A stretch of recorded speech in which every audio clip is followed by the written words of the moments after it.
Bonjour Hervé Mariton. Bonjour. Merci d'être là ce matin sur iTélé avec nous pour parler de cette manifestation, nouvelle manifestation contre la loi sur le mariage pour tous. On vous a beaucoup vu pendant les débats. Vous avez été l'un des opposants, l'un des porte-parole de l'UMP à l'Assemblée pendant des heures et des heures.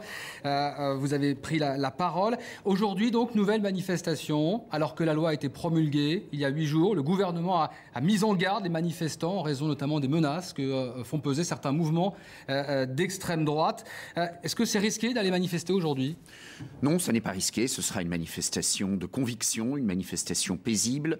Je le souhaite, je le pense, ça a été le cas de toutes les manifestations jusqu'à présent, et une manifestation généreuse et exigeante pour porter un autre regard sur la famille, une autre vision que la vision très individualiste et très matérialiste que porte le gouvernement. Au fond, c'est la préfiguration aussi d'un débat de projet, avec aujourd'hui une gauche qui est devenue très individualiste, très matérialiste, alors que je suis responsable du projet à l'UMP, je ne peux pas dire que les choses soient simples dans la définition de notre projet pour faire autre chose que ce que fait le gouvernement aujourd'hui, pour le faire mieux, pour le faire vraiment, mais vous voyez bien que toute notre réflexion va dans le sens d'un projet qui réponde réellement aux enjeux des Français, dans le domaine de l'emploi, dans le domaine de la fiscalité, pour leur épargner le matraquage fiscal que fait subir le gouvernement aujourd'hui, mais qu'il y a aussi, grâce au mouvement social extraordinairement généreux qui s'est levé, toute une vision en termes de valeurs, quelque chose qui est probablement moins quantitatif, moins matérialiste que ce qu'on a pu connaître et subir pendant de nombreuses années. On va parler de l'UMP dans un instant, mais je reviens sur la manifestation. Oui. Vous nous dites, voilà, ça va être pacifique. Il y a des groupes, des groupuscules d'extrême droite qui ont annoncé qu'ils voulaient en découdre.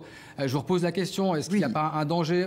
Les violences, il va en avoir cet après-midi. Monsieur, moi je regarde simplement l'expérience des manifestations où le gouvernement a tout le temps essayé de jouer en disant violence, violence, violence. Depuis qu'il y a des manifestations contre le projet Taubira, il n'y a jamais eu aucune vitrine cassée, aucune voiture brisée. Et comme nous le soulignons, quand vous regardez l'incompétence crasse qu'a démontré Manuel Valls et le gouvernement dans la gestion de l'ordre public au moment de la fête de la victoire du PSG, et quand vous regardez la manière dont nous avons démontré notre respect de l'ordre, notre respect de la République, notre capacité à manifester avec conviction, en même temps avec générosité, il y a là une singulière différence. Manuel Valls, c'est la manipulation. Oui, c'est une interdiction morale de manifester qui est absolument lamentable. Je pense que le ministre de l'Intérieur, le Premier ministre aussi, qui s'est aussi exprimé, se sont absolument déshonorés. J'observe d'ailleurs que le Président de la République a jugé utile de rappeler, divine surprise, qu'en France, il y avait encore une liberté de manifester. Hervé Mariton, vous dites qu'il n'y a pas de violence. Vous étiez pourtant le 24 mars vous-même dans cette espèce de mouvement de foule qui avait suivi le moment où ces manifestants avaient tenté de passer les barrières de police. Il y en a aujourd'hui qui disent qu'il faut aller au-delà de la manifestation, il faut faire plus car on n'est pas entendu. On parle notamment d'une radicalisation du printemps français. Vous niez cette tendance vers l'extrême droite d'une partie de ce mouvement? Je constate d'abord que l'extrême droite a été totalement absente de ce débat pendant des mois. Le Front National en tout cas. Oui, le Front National d'évidence. Parce que clairement, nous sommes sur un débat de valeurs et comme je vous l'ai dit, au-delà de la loi Taubira, qui est une mauvaise loi, il faudra évidemment la changer.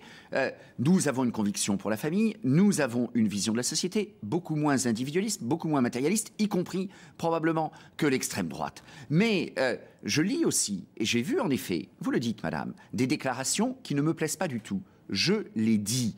Je crois que quand il y a des déclarations qui portent sur le terme de cible, par exemple, ceci est absolument inacceptable. Mais est-ce que ce n'est pas le risque quand on manifeste contre une loi qui a été votée démocratiquement par le Parlement? Est-ce que ce n'est pas le risque qui pendait au nez de cette manifestation? C'est exactement la question que vous auriez dû adresser à la gauche quand elle manifestait contre le CPE. J'observe qu'il y a de la part de la gauche un diktat, un impératif moral qu'elle ne s'applique pas à elle-même. Mais, chère madame, la gauche a manifesté, y compris après le vote du CPE. Je veux dire simplement qu'une loi votée, promulguée, s'applique. Je l'ai dit.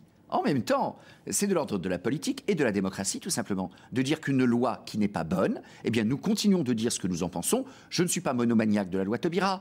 Je porte le projet de l'UMP. J'ai exprimé des propositions sur la fiscalité, le travail. Je dis, vous ne portez pas aujourd'hui le projet de l'UMP sur l'Europe.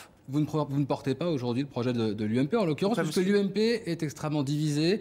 Il y a de nombreux responsables qui sont très mal à l'aise avec cette manifestation, qui appellent à ne pas manifester. Alors, vous portez le projet de l'UMP, on est d'accord sur la famille. Je vous parle de cette manifestation aujourd'hui, l'UMP divisée. Comment vous faites avec ça? Je vous dis simplement, d'abord que l'UMP est une formation politique libre et que chacun s'exprime. Quand je discute, il y a eu courageusement à gauche quelques parlementaires qui étaient contre la loi Taubira. J'ai moi-même, en deuxième lecture, porté la procuration d'un parlementaire de gauche, mon collègue Nestor Azero, député de la Martinique. Mais des députés d'outre-mer ou de métropole, vous constatez que le Parti socialiste a empêché ceux des siens rares, mais je leur rends hommage, qui étaient contre cette loi, de s'exprimer librement. Chez nous, il y a une plus grande liberté. Je vais vous dire aussi, monsieur, que la très grande majorité des sympathisants, des militants, des responsables de l'UMP pensent tout à fait légitime aujourd'hui de manifester paisiblement. Fondamentalement, aujourd'hui, c'est l'ouverture d'une nouvelle phase. C'est un engagement pour la famille, l'expression d'un projet moins matérialiste, moins égoïste, moins individualiste que celui que porte la gauche.